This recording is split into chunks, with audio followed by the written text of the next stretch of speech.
Hey guys, what's going on? Welcome back to Crypto Halo. Apa kabar semuanya? Semoga kalian baik-baik aja. Kembali lagi dengan gua Fai Muhammad.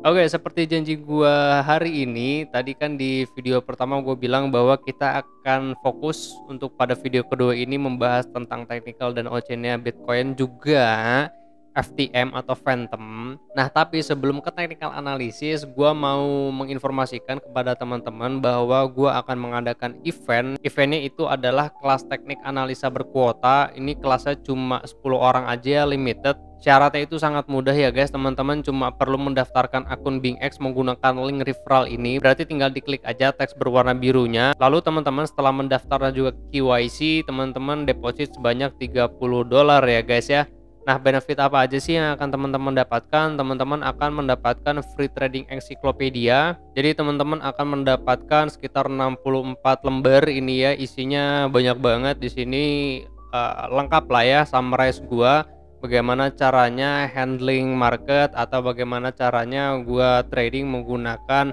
analisa technical support resistance, terus juga analisa apa tuh namanya?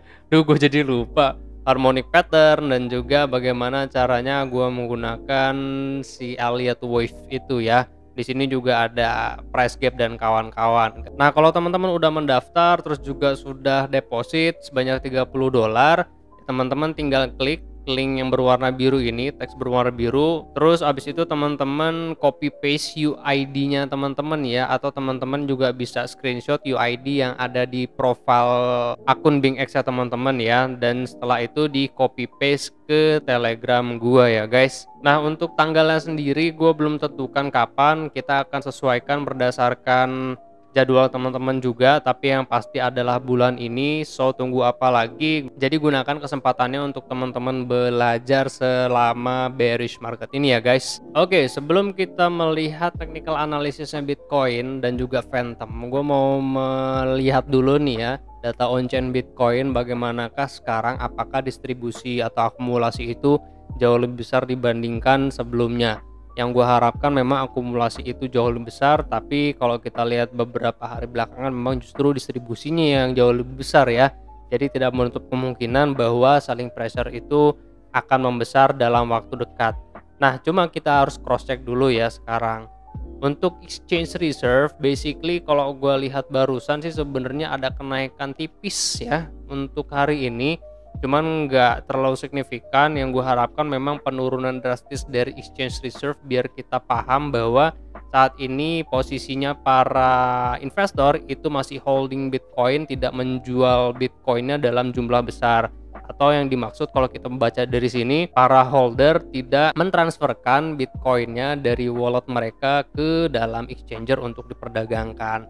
Nah, cuma sedangkan kalau kita lihat berdasarkan exchange inflow saat ini yang lebih besar, value-nya 28,914K, maka kita bisa simpulkan bahwa angka distribusi koin masuk ke dalam exchange dari wallet itu justru sangat besar.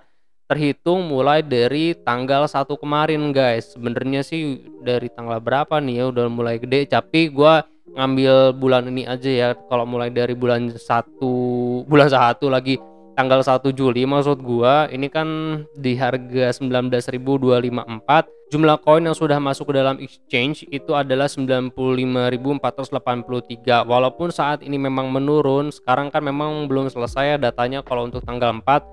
Tapi untuk hari ini data yang belum lengkap pun ya sudah masuk sekitar 23.546 Bitcoin yang masuk dalam exchange. Jadi ya kita harus tetap waspada akan terjadinya volatilitas harga menurun ya guys ya. Nah, kalau untuk outflow sendiri tampak memang untuk saat ini kalau terhitung sekarang ya, sekarang memang tampak jauh lebih besar dibanding sebelumnya. Tapi kalau kita hitung mulai per tanggal 1 memang ada akumulasi ya sekitar 95.274 Bitcoin, dan terhitung 2, 3, dan 4 Juli itu dia menurun dan data hari ini juga belum selesai. Maka kita harus antisipasi ya guys bahwa dalam waktu dekat memang harga Bitcoin itu bisa saja volatile tapi mengarah ke arah bawah gitu ya. Jadi harganya bisa lebih diskon lagi. Nah, kalau untuk flow indicator kita lihat MPI dan juga exchange well ratio. MPI sendiri memang tampak rendah untuk saat ini rasionya, berarti para miner saat ini aktivitasnya di dalam exchange tidak terlalu besar, atau kita bisa simpulkan distribusi atau transfer Bitcoin dari wallet para miner ke dalam exchange itu sepi untuk saat ini ya guys, dibanding sebelumnya tanggal 22 Juni, terus juga kemarin sempat tanggal 30 Juni akhir bulan itu kan sempat ada kenaikan signifikan ya. Memang kalau kita lihat berdasarkan miner indicator pun yang lain membaca atau menginformasikan bahwa koin yang ditransfer oleh para miner ini juga cukup banyak, ya berarti tepat bahwa memang saat ini para miner itu sedang menjual Bitcoinnya. Kemarin-kemarin lah maksud gue, bukan sekarang. Kalau untuk saat ini memang justru menurun rasionya, jadi untuk saat ini aktivitas para miner masih yang nggak terlalu signifikan lah ininya aktivitasnya. Nah, kalau untuk exchange well ratio kita bisa menduga volatilitas harga.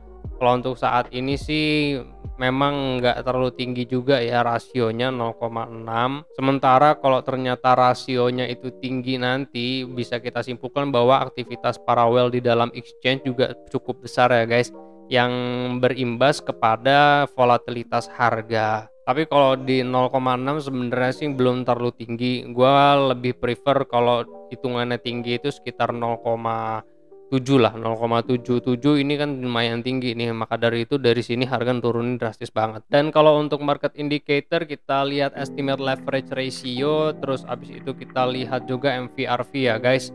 Kalau untuk estimate leverage ratio itu sama seperti tadi ya, si exchange well ratio untuk melihat volatilitas harga. Tapi kalau untuk saat ini memang kecenderungan penggunaan leverage di future market juga meningkat. Tinggal kita lihat aja berdasarkan open interest dan juga funding rate. Bila mana open interestnya positif dan juga funding rate-nya naik atau positif, maka possible banget bahwa pasar derivatif memang sedang long in buy position. Sementara kalau untuk saat ini kita masih menduga karena belum melihat derivatif indicator, maka kita bisa simpulkan memang saat ini banyak traders yang berdagang pada pasar derivatif. Nah, seperti yang gue bilang beberapa waktu lalu pun ya sama, bahwa yang kita tunggu atau yang gue tunggu itu adalah rasio dari MVRV itu berada pada area akumulasi atau di bawah 1 ya rasionya. Yang indikasinya berarti harga Bitcoin itu berada pada area yang sangat murah atau cocok untuk diakumulasi. Nah, kalau kita mau menyimpulkan mudah, berarti kan kita melihat pada tanggal berapa kemarin nih ya, sekitar 14 sampai dengan 18 Maret, yang dimana MVRV itu rasionya sempat testing di kisaran 0,9. Kalau sekarang kan kita lihat paling rendah kemarin itu tanggal 18 Juni itu berada di 0,83. Berarti kan lebih rendah daripada crash corona kemarin kan. So, kita juga bisa melihat atau mengambil kesimpulan dan juga bisa antisipasi bahwasanya sekarang Bitcoin harganya lagi diskon dan cenderung murah atau undervalue biasanya kita sebut.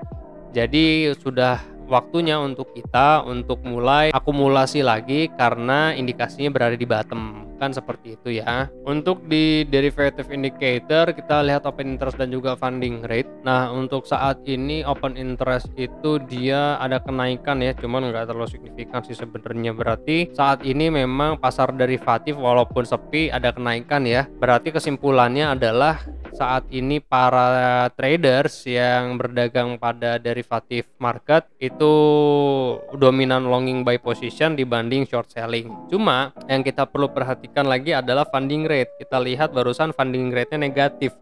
Maka saat ini pasar derivatif pun belum terlalu rame gitu ya. Jadi teman-teman yang berdagang di pasar future atau di pasar option market ya, harus tetap berhati-hati karena funding rate-nya itu negatif untuk saat ini. Dikhawatirkan kalau open interest itu naik, terus funding rate-nya itu negatif, maka akan terjadi squeezing gitu loh. Nah, market sepi pun kita bisa lihat dari active addresses ya, berarti aktivitas yang terjadi di wallet gitu. Kalau kita lihat di sini memang kan ada penurunan ya, berarti aktivitas masuk keluar ke dalam wallet, keluar wallet ya. itu menurun guys. Ini sekitar menurunnya 13% minusnya dibandingkan kemarin ya. Nah jadi ya saat ini wajar aja kalau ternyata volatilitas harga juga nggak terlalu signifikan naik dan turunnya gitu, karena ya memang sekarang pasar lagi sepi. Ya mungkin melihat momentum-momentum yang ada saat ini, atau mungkin bisa jadi ya FOMC depan tanggal 27 Juli ya kalau nggak salah ya, mereka mungkin menunggu itu juga, atau para investor juga menunggu hal tersebut.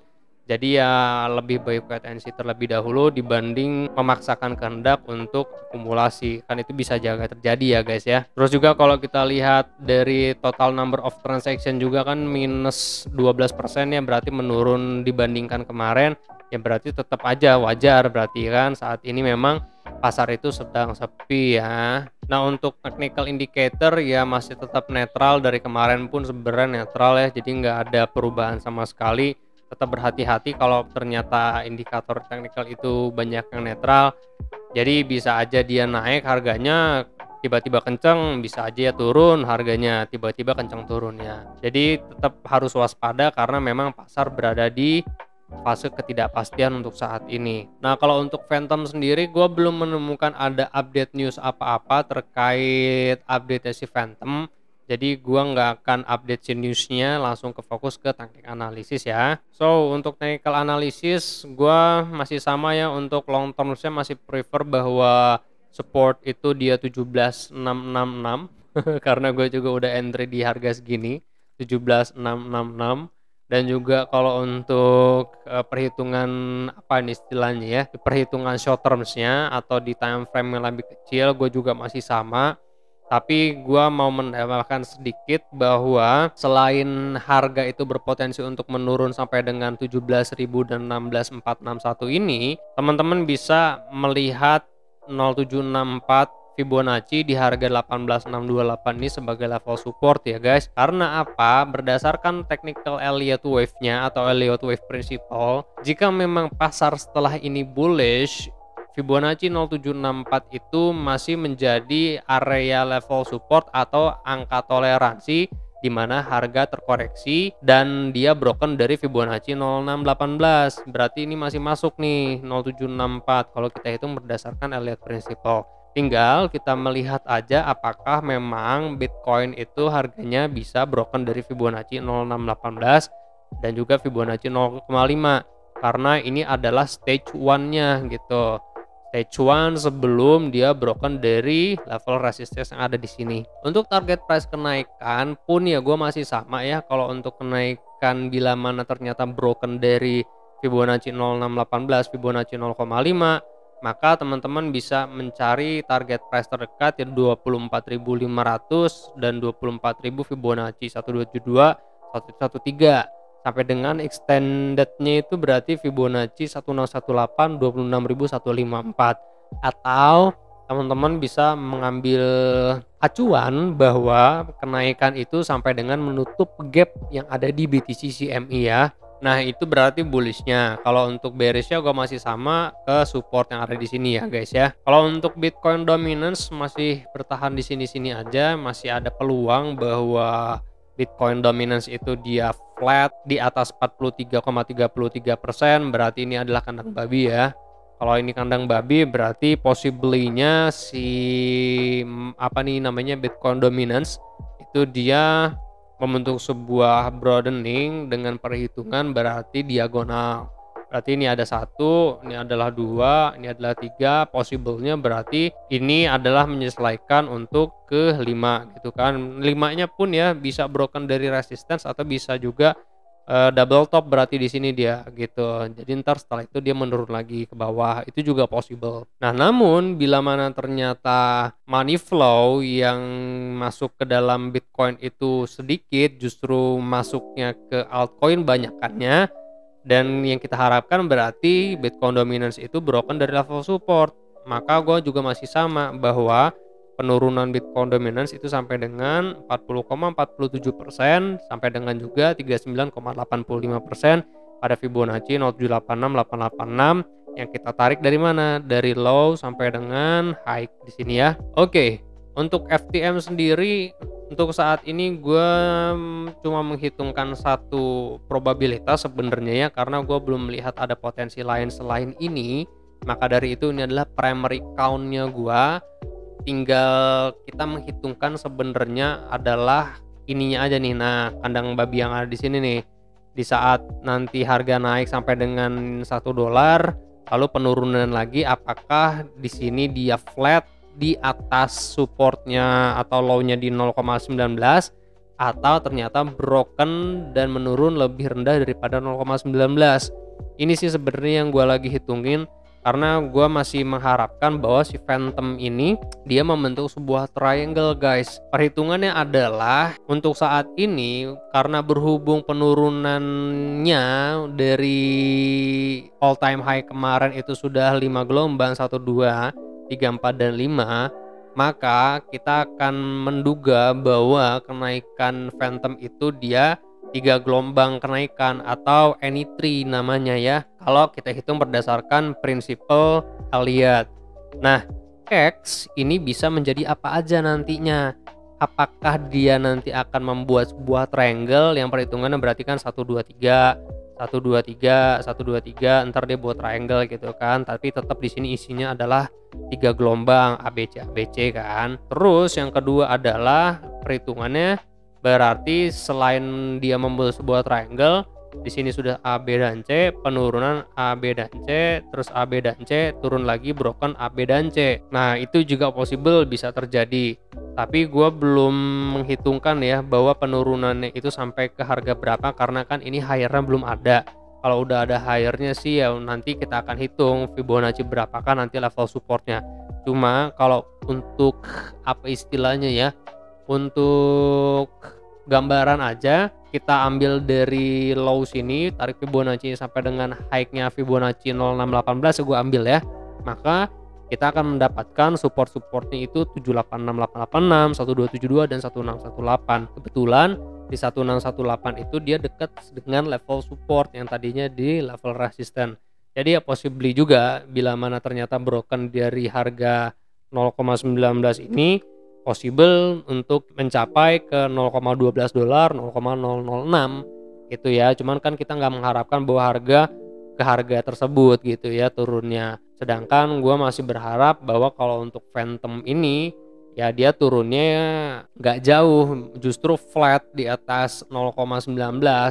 Nanti ya kita akan hitungkan kalau flat itu kan di atas ini ya berarti ya di 786886 dia. Yang gua fokuskan berarti kan buat triangle 1, 2, 3, turun lagi 1, 2, 3, naik lagi 1, 2, 3, 1, 2, 3, ntar dia bikin triangle kayak gitu. Nah, untuk shorter periodnya atau jangka pendeknya, berhubung saat ini Fibonacci 0618 masih menjadi support, berarti masih ada kesempatan atau possibility bahwa harga itu naik dan berdasarkan technical analysis membuat impulsif.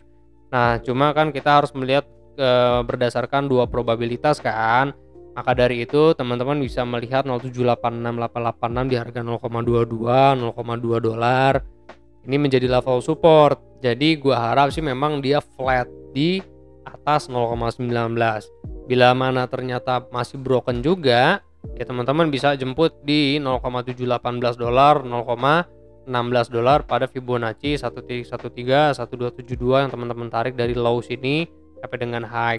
Tinggal teman-teman make sure aja, pastikan aja di sini tuh ada support apa enggak sih gitu kan. Nah, Fibonacci 1272 ini ada level support yang bisa kita sesuaikan menjadi acuan ya guys ya. Dan yang paling pasti sih di sini pada time frame daily possibility-nya memberikan sinyal bullish divergence, karena di sini dia udah ada lower dan juga higher low. Tinggal kita melihat aja apakah MACD ini dead cross, dia menurun lagi lalu dia naik lagi seperti ini kan untuk membentuk higher low. Dan kalau untuk perhitungan impulsifnya ya teman-teman tinggal tarik aja Fibonacci extension dari low ke higher sini sampai dengan higher low. Berarti teman-teman tinggal cari Fibonacci 1236, 113 sampai dengan 1618 ya sebagai extensionnya. Harganya berarti 0,37, 0,38, 0,43 nih. Kan pada kisaran harga sekian pun ya ada level resisten. Ya, mungkin ini yang bisa gua sampaikan malam ini. Ini adalah analisa teknikal dari Bitcoin dan juga FTM.